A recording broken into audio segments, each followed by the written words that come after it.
Welcome to it. This is Know Your Power, the podcast series brought to you by VW Amarok. And over the course of this series, we want you to discover the man that is Seabelo Senatla and help you tap into what real power is. All 10 episodes are live right now, so find them by clicking the link in the bio of your favorite podcast app.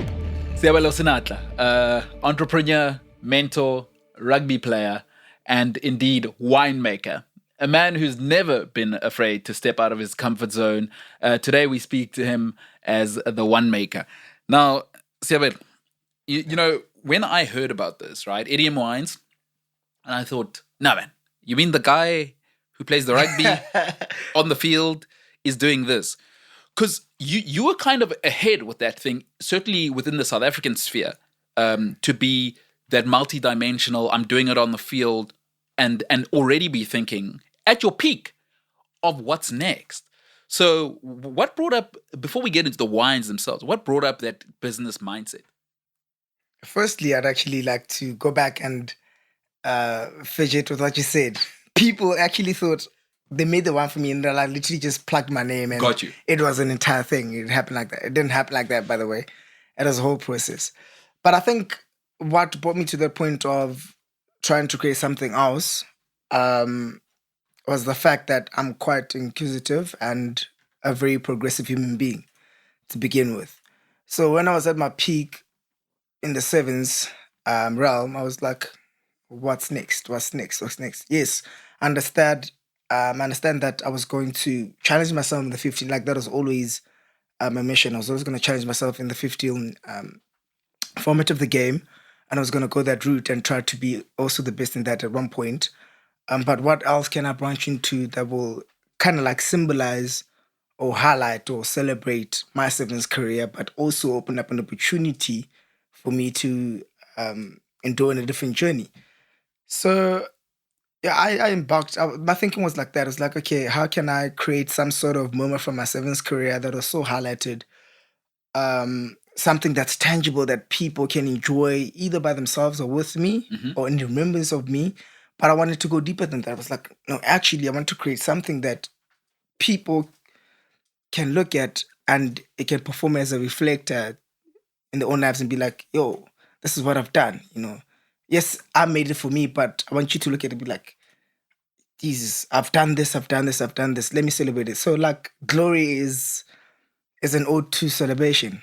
As I called it, like it's a call to celebration, and I want people to celebrate the winnings, however big or small. That was the whole idea about it. I'm obviously using sevens rugby and my highlighted career in that sphere as a platform for people to do that, because it was quite a joyful time for me and glorious, I guess. I love that. But before we get into the name, because Glory is the official name, and I love that. Let's go back to what you were mentioning about the process, right? You were saying, because for most sportsmen, and we know how it is, they'll take 5 endorsements while they're doing it, just put your name, proudly brought to you by. Yeah. But you said something interesting there. You're saying it was a whole process. It was. It sounds to me like you are, you got into the wine sort of as a connoisseur and you were interested in far more than just having your name on the bottle. 100%. Like everything that I do, I never do at a upper scale level in terms of like, I don't do face value stuff. I like,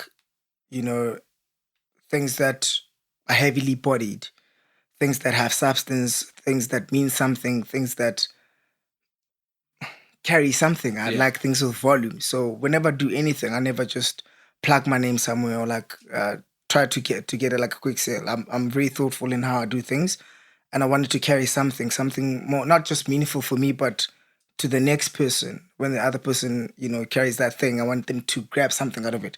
So yeah, it was a whole process. Obviously the idea was to celebrate 7. So I went to Idiom with an idea of, I want a varietal that has 7, or like a blend that has 7 varietals.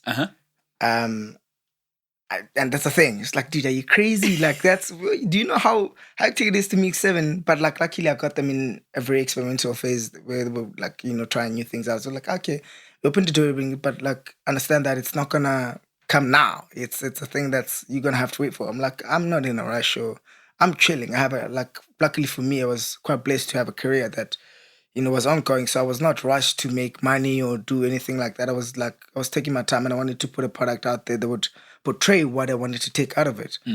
And so the 7 varietals was quite an important thing. I was like, it should have that. And then the second deliverable, which was somewhat hectic, was these 7 varietals have to have characters of myself on the pitch. Wait, what?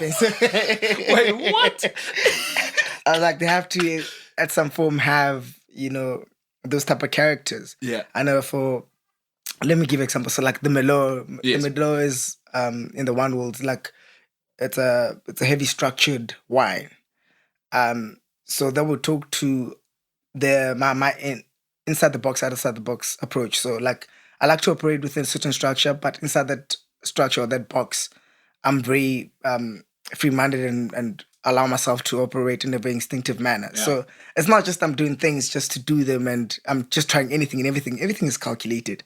I'm doing everything within a calculated scale. Yes, sometimes it might look like, this guy just pulling things off the cuff. It's not. Yeah. I've done that thing. I've experimented. I've put restrictions into my game, but also free myself up in the same time. It's a very complex thing to talk about, but that's what it is. The Shiraz, for instance, the Shiraz is in the one world is like a very spicy variant, very playful, very instinctive. You never really know with Shiraz. It does its own thing. Like that's what I'm talking to. I got you. That instinctive type of play, because I'm not a very when I say structure, I don't mean like I played structured rugby. No, I don't play structured rugby. I play what I see in front of me. I play instinctively. That's how I operate. There's certain structures within that.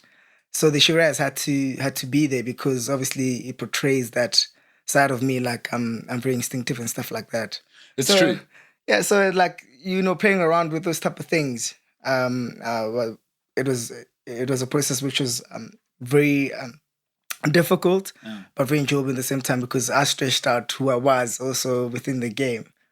You know what? As you were saying about the Shiraz, there, I thought wine now. Because, I imagine you didn't make it for guys who are 18 at university and just want to throw it down 100%. And, go to the nightclub. It sounds like, you've put your soul into it.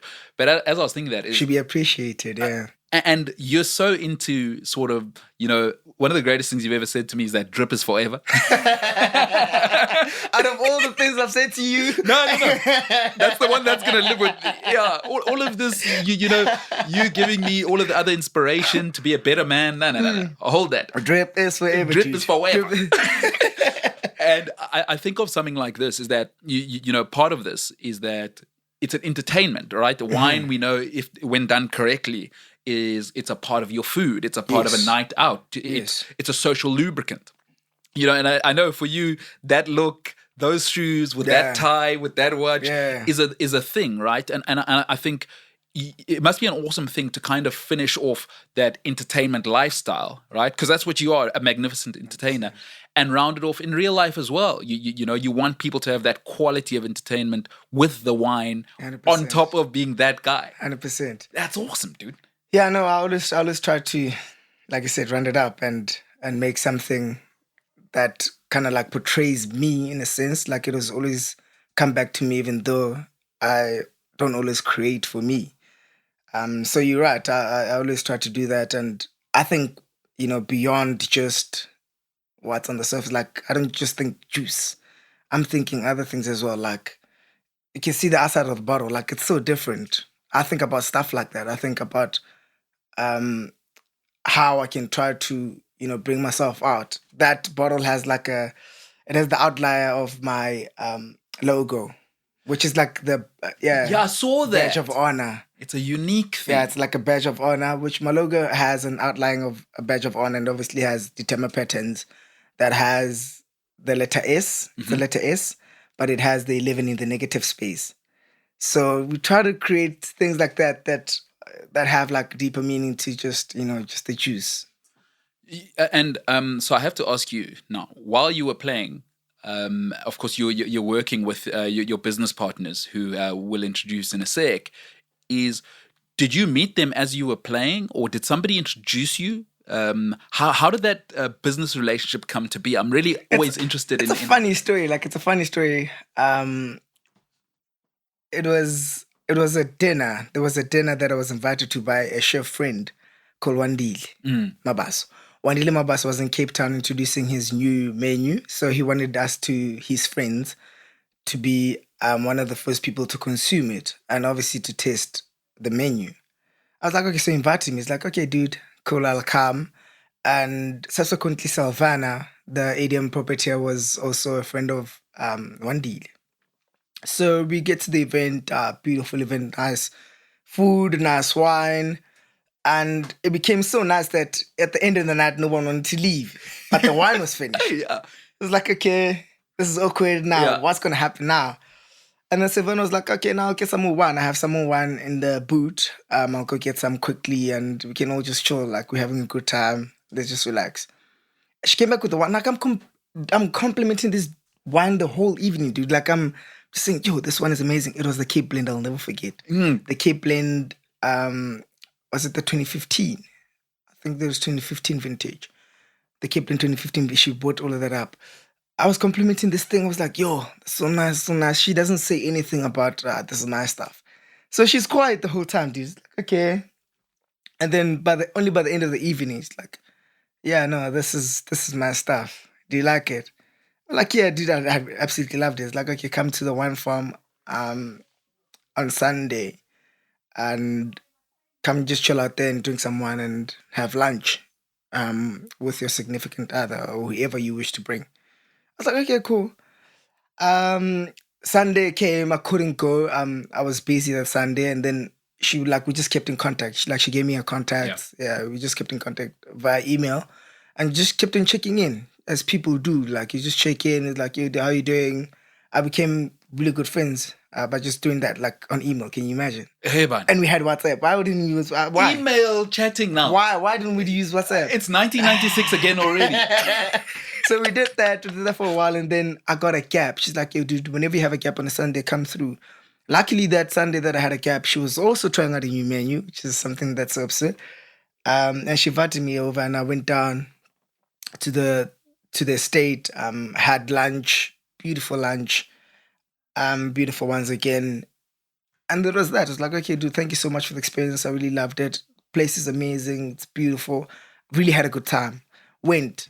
Still kept in contact. And when I had that idea of I want to create a MoMA, something that's tangible that I can enjoy with people and other people can enjoy with me, because I wasn't about to write a book or anything like that. I'm always doing things differently. Like, I love entering different spaces. I was like, wow, I enjoy wine very much. And I'm pretty certain that other people enjoy wine a whole lot. Definitely. So it was like, okay, like, it clicks. And she's the first person I actually considered, because I loved the wine so much. I was like, geez, I want something that's going to be that good. And then I went back to her and I presented that there. It was like, yeah, I want a wine. That's where the chat about, I want the one that has 7 different varietals and stuff like that. It's like, okay, that's quite a heavy ask, but yeah, we open to it. And that's how it started, basically.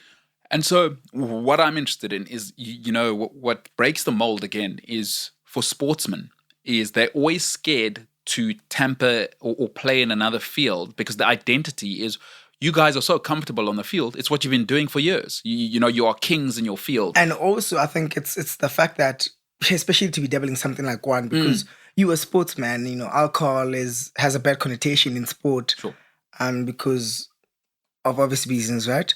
So me, trying to venture into something like that was kind of scary. Also, like, I wouldn't lie, I wouldn't say, like, I don't think, otherwise I used to think about it quite a lot. It was like, okay, cool.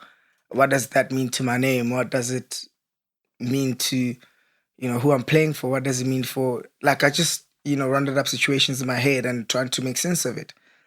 But I think at a point, like, I really just lost my sense of fear. And I was like, this is what I want to do. I'm going to do it.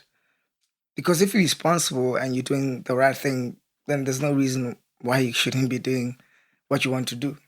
And I think in this case, if you were making it again, in South Africa, we have a great word to describe this, for guys to just get sloshed. Yeah. And it didn't have the quality element to it. I think people can resonate with somebody who wants to go and have a wine with a nice steak. 100%. And I think as you were going through those internal battles, I think that's natural. The corporate, I would imagine, it's so crushing. Yeah. For what are they going to think? It's going to, it's going to affect your bottom. But eventually, when you were living that organic, it's about quality. It literally it is about quality, and obviously just breaking off the mold of just being a rugby player, because I believe I'm not just that. Yeah. Like being scared to do something outside of rugby, because also within the fraternity there's a chat about, if you do something else outside of rugby, then you're not really focused about your job. You're not really focused. You're not there enough. I'm with you. But I'm like, no, that's nonsense, because I was at the peak of my career and I was still doing that. So how can you tell me that I'm not for, like, rugby will always be my first love. I'll always give everything when I get on the pitch. I'll never give less than that. I'll always give everything and I'll always do well. But people are not one dimension. We're very dynamic and we're forever changing. And we need to serve all the spheres in our lives and not just one part of us. And that was my argument. I went there with that type of mindset. I love that. Let's quickly talk to that, right? Is that, we see so many sportsmen have to hide in the dressing room. And I've been fortunate to speak to some, but also getting to meet you, is that there are so many guys who are so trapped in this is all I am. And then it's 5 years, 10 years into your career, and you forget that you're a brother. You forget that you have the potential to be a working professional, an artist, a singer, whatever you could be. Is you're a whole human being. 100%. And by the time you look up, it's 10 years later. Your sister and brother moved on. Your children have moved on. You've forgotten that you're that. What would you say to the way we treat sportsmen in that sense? And I mean, it's probably more into the fraternity, not as a criticism, but to say, hey, these guys need to be able to express themselves as more than just a scrumming machine. I think it's within the fraternity, and obviously what we were brought up to believe within the fraternity. Like we box ourselves in, and like I said, like normally it's with us. We box ourselves in because this is what we believe, but in reality, it's not like that. Nobody really cares, And I think we, as an industry, we become more progressive, so people are allowed to say a little bit more, do a little bit more. Yeah. So as a whole industry, we're growing. So it allows certain individuals or people to also grow outside themselves and express themselves a little bit more, which is great, because at the end of the day, we're human before we're rugby players, and there was a life before rugby for all of us. Why do we, backlash or leave all the baggage of our lives, baggage in a very good way, Yeah. and just enter life as just this naked rugby player? There's a whole lot more to us, and we have other abilities that we should be honing and sharpening, so that, we become holistic people. That's how I see it. And I would imagine, as you were stepping into sort of your holistic element, it affected your game in a positive sense. You've got this wider base as a human being. Now you just go out there and you're expressing yourself. You're not wondering on the pitch, what if I was to, you know what I mean? Yeah. No. That's what I'm saying. It's a bad connotation, because it's actually the opposite. Once you dabble into something else and you enter something else, you take off the pressure of the other. Got you. Because that's not the only thing that you're focused about. When I was just playing rugby, I used to eat, sleep, think, dream. Everything was just about rugby, and that's not healthy. You need to step away from that and think about something else. So when I entered the wine world, I kind of served my brain in a different capacity, creatively. I would thought differently, and I could forget about the rugby. Which, what happens? It leaves the rugby to be fresh the next day. When I get I'm fresh when I get to the rugby again. I want to be doing it. It's not a matter of fact I've been thinking about this the whole day and night. I have to do it again tomorrow. It's no, I did in the morning, in the afternoon, and then I did something else. So when I get back to the rugby, my mind is fresh. I want to do this. I'm hungry again. It's so I did the total opposite, and that's where I found so much value into dabbling into other things, because you're not just that. You this as well. So you have to switch up between the two. And if I found it very valuable when I got injured, actually. When I was injured for a very long time, about 6 months or 6 to 9 months. If rugby was my it and all, it would have crushed me. It would have really crushed me, because that's all I know. And obviously I can't do anything in that space because I'm injured. You know what I mean? I'm with no value to the space, but I'm there because I have to be there. Got you. So when I had wine, yes, I rehabbed and I did what I could that side, but I could focus totally on this space, and kind of like refreshed my mind and brought me to a different type of mental space.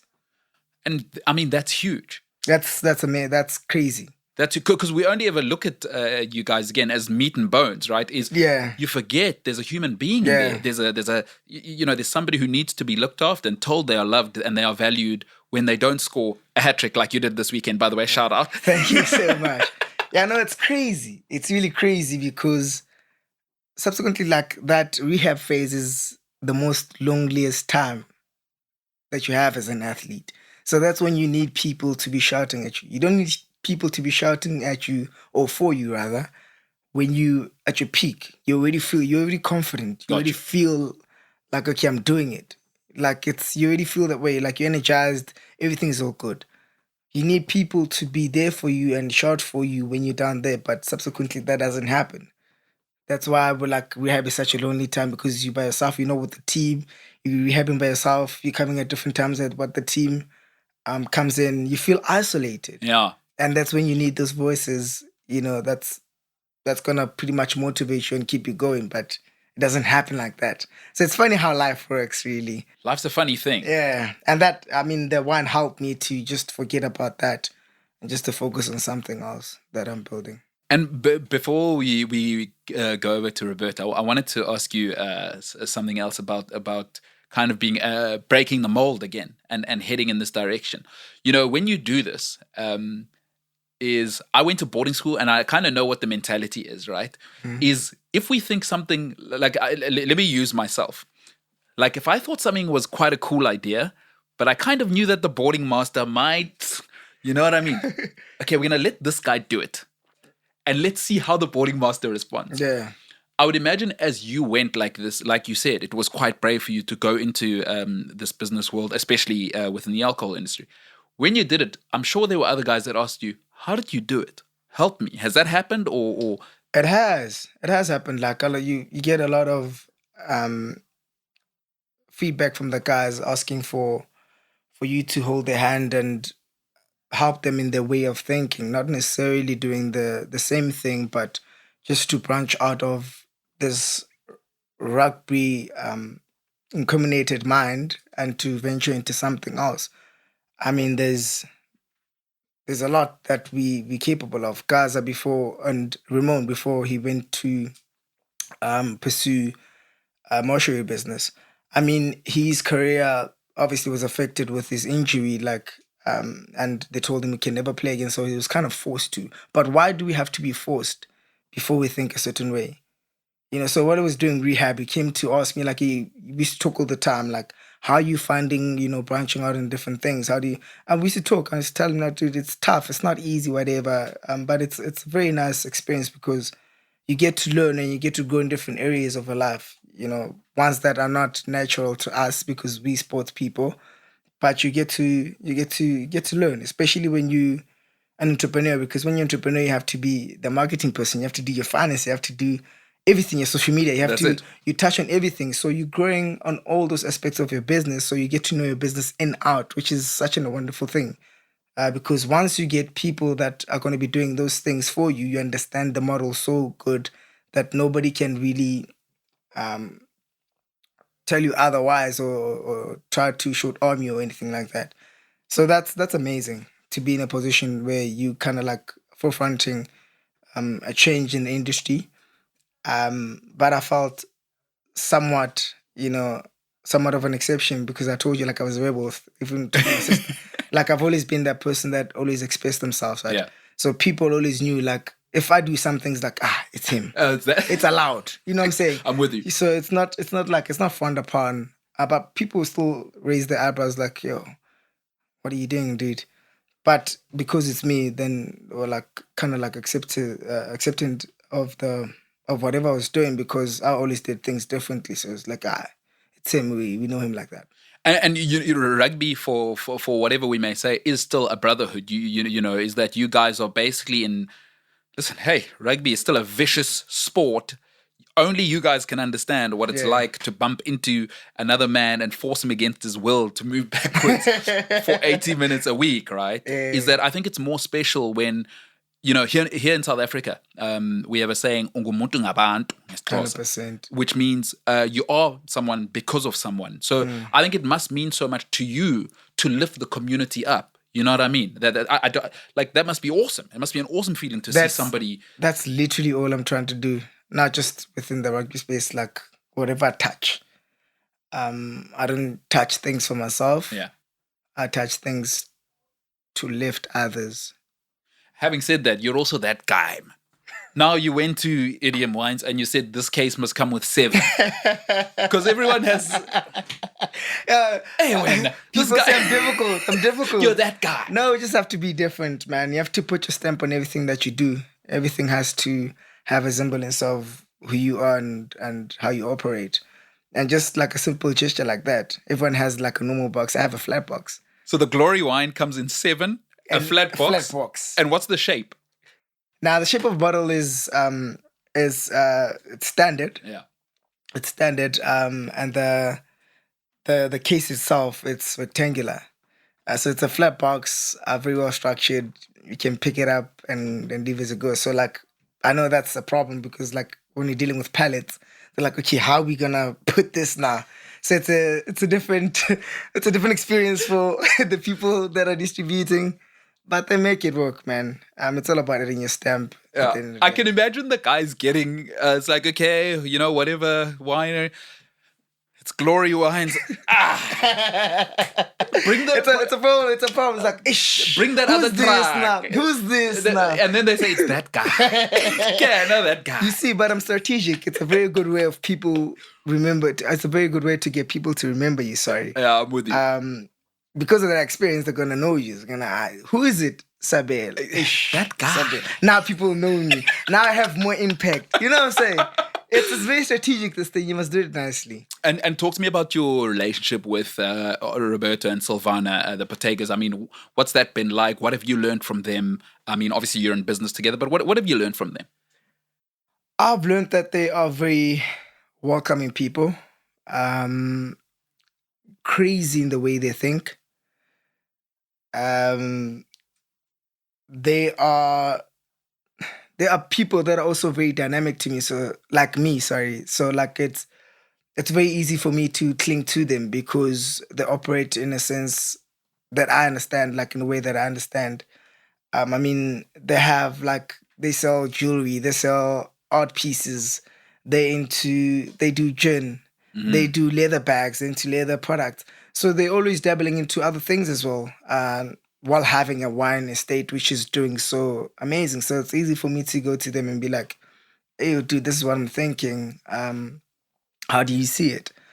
So I've loved having a relationship with them and building a relationship with them because they think similarly to what I think. And like I said, they're very welcoming and always open to stretch things out and to do the unthinkable at the end of the day, which is something that excites me a whole lot. I mean, I had to lean a lot on them in the beginning of the business because I was not quite affair with the business. And they were so welcoming and so inviting to not just lend their time, but lend their resources as well, which is something that I'm really grateful for. Let's get to what everyone wants to know.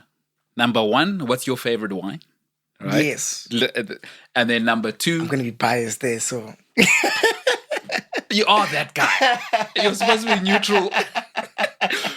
So what's your favorite wine? And where can we get Glory?